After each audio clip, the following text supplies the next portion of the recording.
The final meals of death row inmates have long been a source of curiosity and speculation. What would you choose if it was your last meal? We delve into this poignant question by exploring some of the strangest last meal requests by those on death row, beginning with Philip Workman's altruistic request. Number 1. Philip Workman's vegetarian pizzas for the homeless. Philip Workman's last meal request stood out, not because it was extravagant or bizarre, but because it displayed an unusual level of selflessness and concern for others, even in his final hours. Workman was sentenced to death in Tennessee in 1982 for the murder of a police officer during a botched robbery. Yet, his final wish would serve to briefly humanize him in the eyes of the public.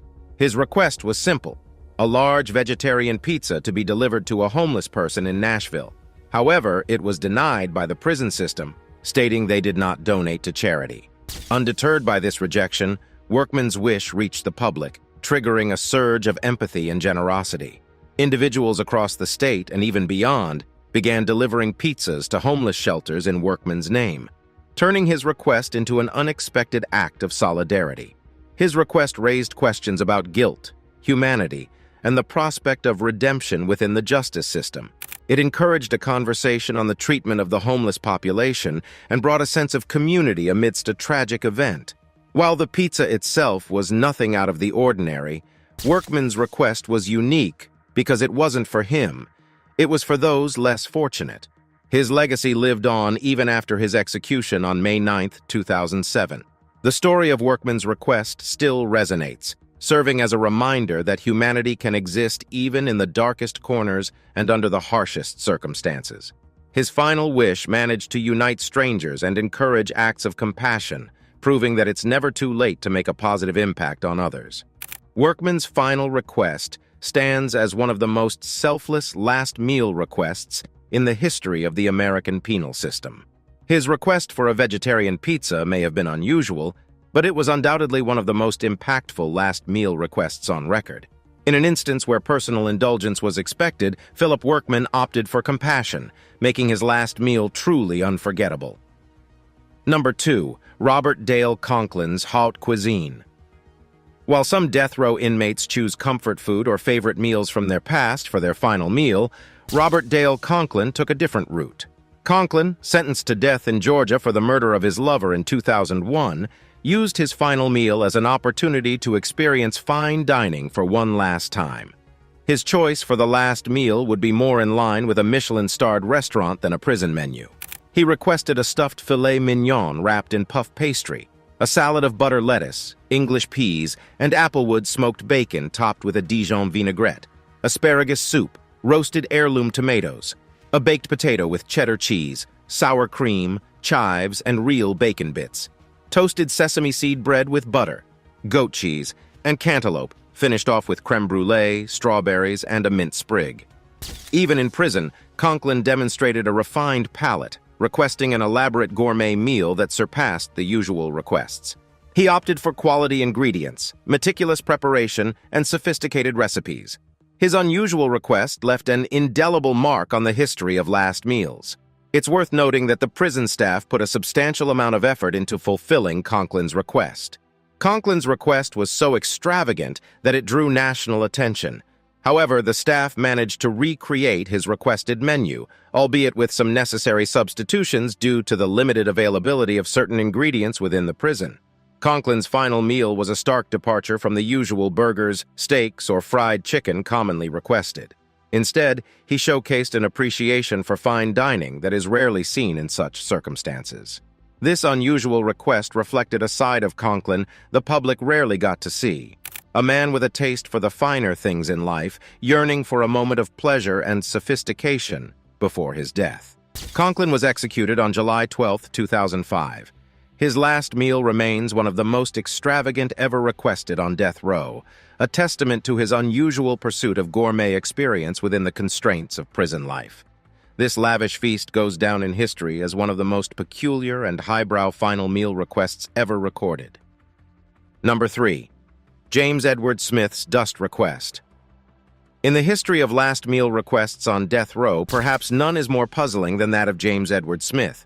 Smith was a former tarot card reader who was sentenced to death in Texas for a fatal armed robbery in 1983. His request was markedly different from his peers, not only because it wasn't edible, but also because of its profound spiritual implications. Smith's request for his last meal was not for a lavish feast or comfort food, but rather a pile of dirt. His reasoning behind this peculiar request was grounded in his spiritual beliefs. Smith was reportedly a practitioner of voodoo and black magic, and he intended to use the dirt in a ritual to mark his transition from the physical world to the spirit realm.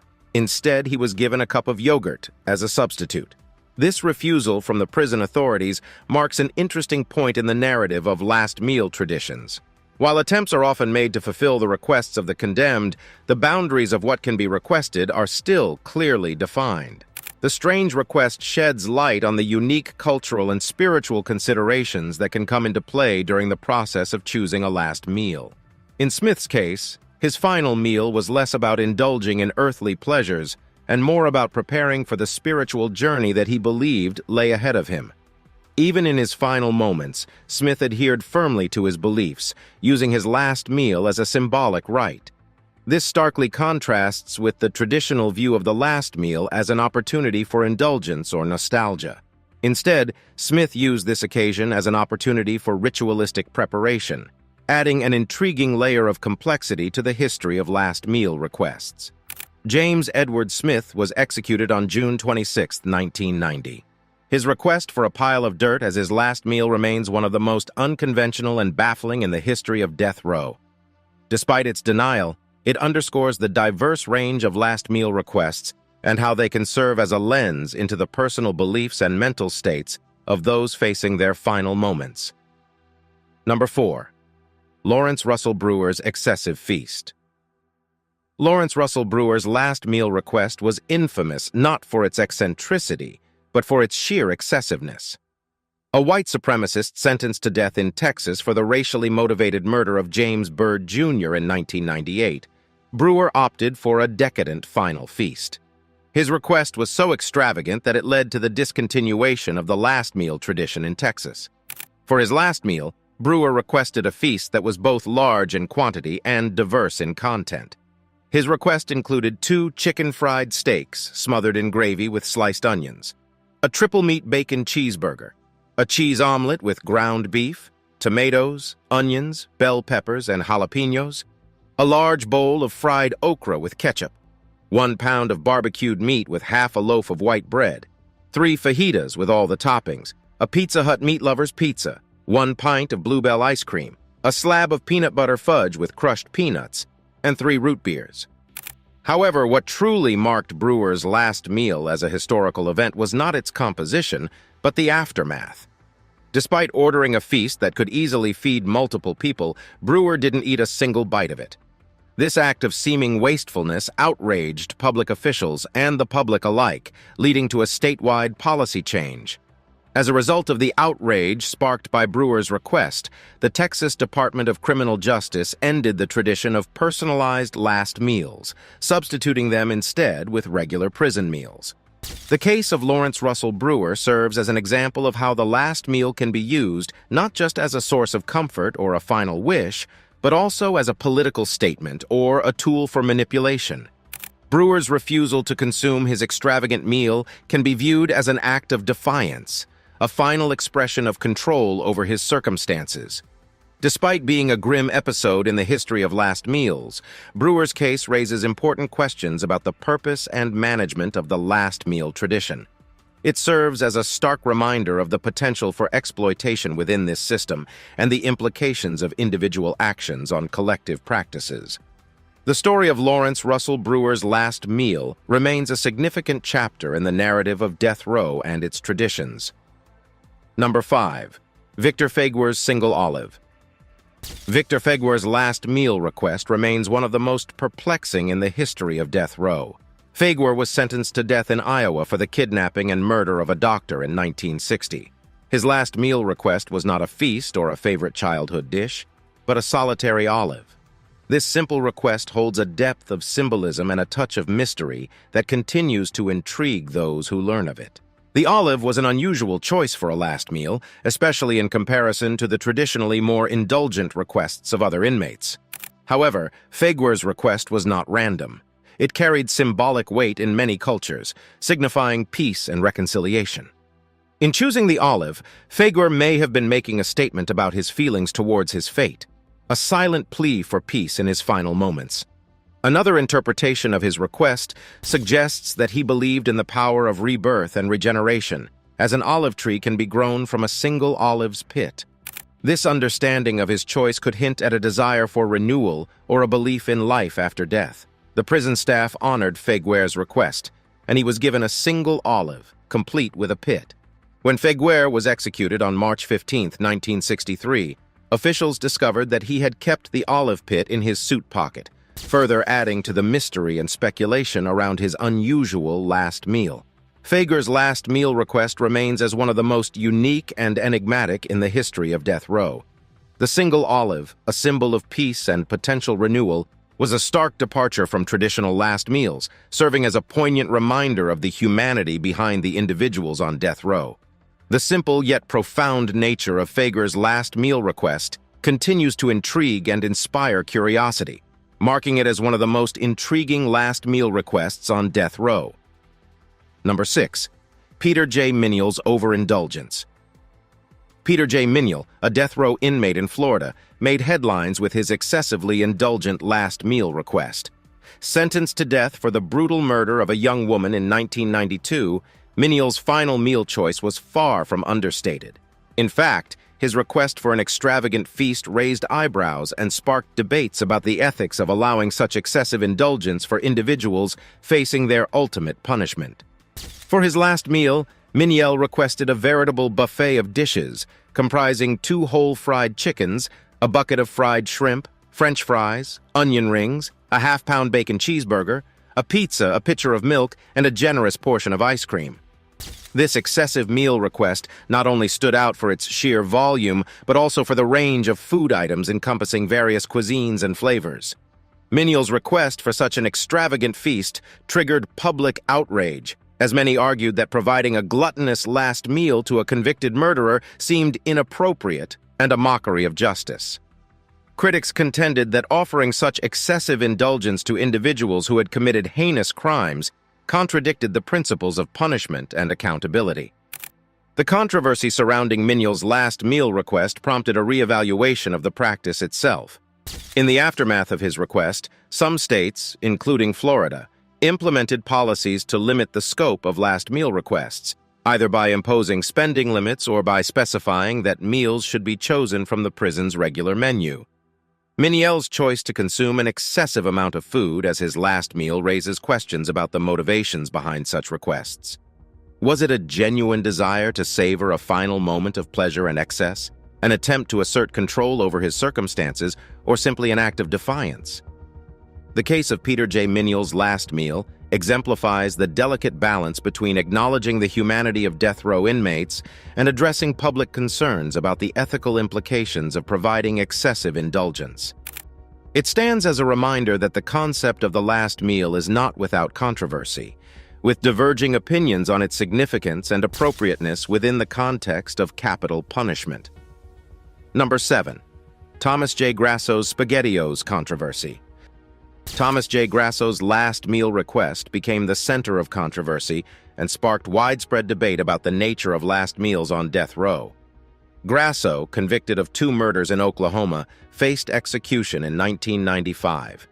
His request for a specific brand of canned pasta, SpaghettiOs, stirred up a significant legal and moral dispute, ultimately leaving a lasting impact on the tradition of last meals.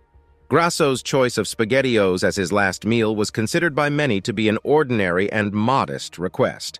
However, the controversy arose not from the meal itself, but from Grasso's claim that he had been promised a different brand of pasta, Chef Boyardee.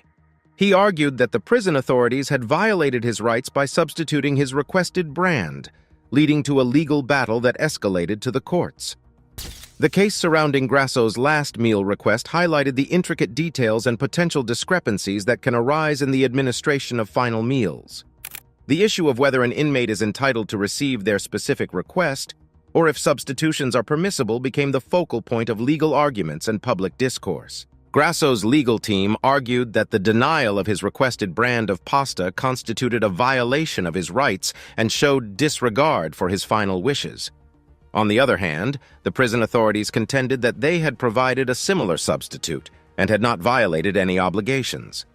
The controversy reached the Oklahoma Supreme Court, which ultimately ruled against Grasso, stating that the prison had not violated any rights by providing a reasonable substitute for the requested pasta brand. The court held that there was no obligation for the prison to fulfill specific brand requests, as long as a comparable meal was provided. The case of Thomas J. Grasso's last meal request raised broader questions about the purpose and significance of last meals on death row. Critics argued that the attention and resources dedicated to fulfilling individualized requests detracted from the gravity of the punishment and diverted focus from the victims and their families. The controversy surrounding Thomas J. Grasso's last meal request highlighted the complex dynamics involved in catering to the final wishes of death row inmates. It raised important questions about the balance between granting individual requests and maintaining a fair and consistent approach to the administration of last meals. Grasso's case serves as a reminder that even seemingly ordinary requests can spark legal battles and shape the evolution of policies related to the tradition of last meals on death row. Number 8. Ricky Ray Rector's Saved Dessert.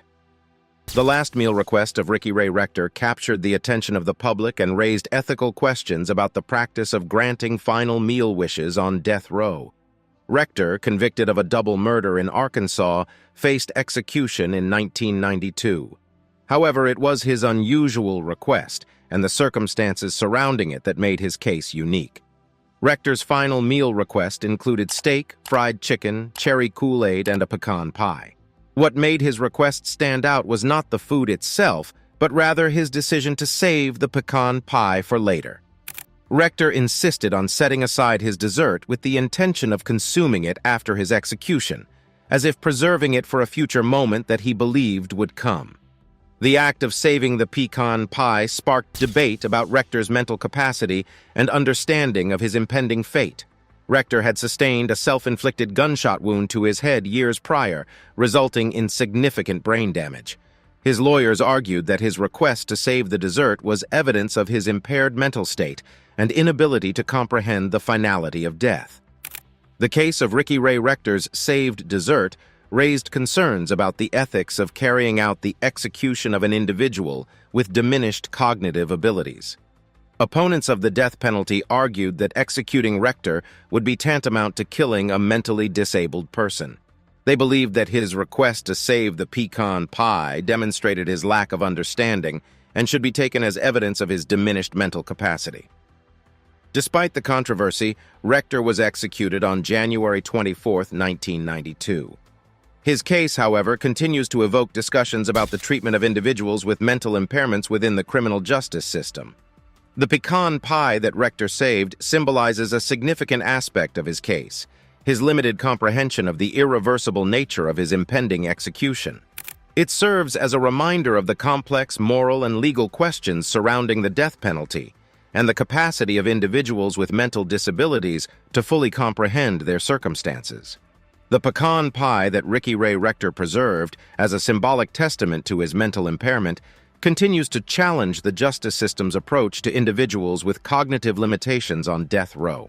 It serves as a poignant reminder of the complexities and ethical dilemmas inherent in carrying out executions and underscores the need for careful consideration of an individual's mental state in capital punishment cases. Number 9. Ronnie Lee Gardner's unusual last viewing.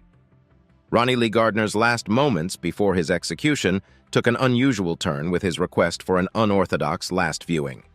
Gardner, convicted of murder in Utah, faced a firing squad execution in 2010. In a departure from traditional last moments, Gardner requested to watch the 1990 action film The Expendables as his final viewing. Gardner's choice of a movie for his last viewing raised eyebrows and sparked discussions about the significance and appropriateness of the request. While most death row inmates spend their last moments in quiet reflection or prayer, Gardner opted for a blockbuster action film known for its high-intensity sequences and adrenaline-pumping plot. The choice of The Expendables as his final viewing was seen by some as an attempt to project a tough and defiant image until his last breath. The film, featuring a star-studded cast of action heroes, resonated with Gardner, who may have identified with the rugged characters and their relentless pursuit of justice. It is worth noting that Gardner's request for a movie viewing was a deviation from the norm. While inmates are typically given the opportunity to choose their last meal, last words, or engage in spiritual practices, the request for a specific film viewing was relatively uncommon. Gardner's execution by firing squad on June 18, 2010, marked the end of a controversial and highly publicized case. His request to watch The Expendables as his final viewing left a lasting impression, serving as a reminder of the complex and individual nature of the last moments on death row. Ronnie Lee Gardner's choice of The Expendables for his last viewing challenged the traditional expectations of solemnity and reflection during the final moments before an execution. His request highlighted the individuality of death row inmates and their desires to assert control and shape their narrative until the end. While some may view Gardner's choice as a defiant act or a reflection of his own troubled past, others may interpret it as a desire to confront the violence and consequences of his actions. Whatever the motive, Gardner's request for an unusual last viewing left an indelible mark on the history of last moments on death row. Number 10. Odell Barnes's existentialist request. Odell Barnes's last meal request carried a profound philosophical undertone, reflecting his unique perspective on life and death. Convicted of murder in Texas, Barnes faced execution in 2000. His request for an existentialist-inspired last meal sparked contemplation and debate about the meaning of existence in the face of mortality.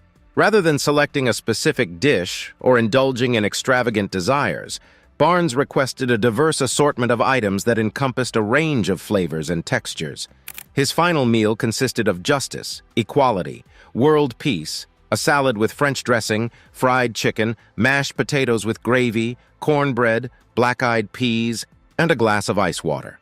This seemingly cryptic request contained a symbolic message that aligned with his existentialist worldview.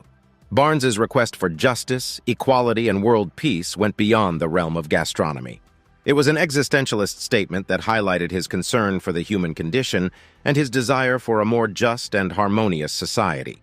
By incorporating these intangible concepts into his last meal, Barnes sought to emphasize the importance of the existential quest for meaning and purpose.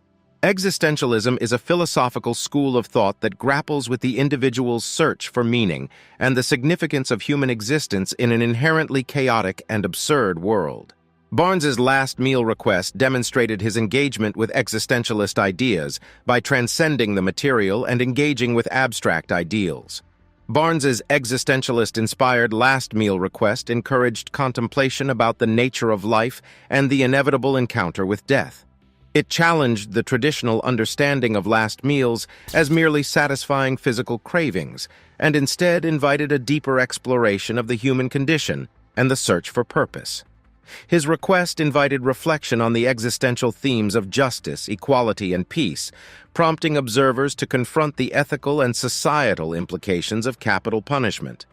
Barnes's last meal request left a lasting impact, serving as a reminder of the existential questions that arise in the face of mortality and the inherent complexities of the death penalty. Despite the profound and thought-provoking nature of his request, Barnes was executed on March 1, 2000. His existentialist-inspired last meal remains a testament to his intellectual engagement and desire to provoke deeper introspection and dialogue about the meaning of life and the pursuit of justice. Odell Barnes's last meal request stands out as an enigmatic and existentialist statement in the context of death row. It challenges the notion of last meals as purely indulgent or personal and invites contemplation about the human condition, societal values, and the pursuit of a more equitable world. His request serves as a reminder that even in the face of imminent death, individuals may find ways to express their philosophical perspectives and engage in existential inquiry.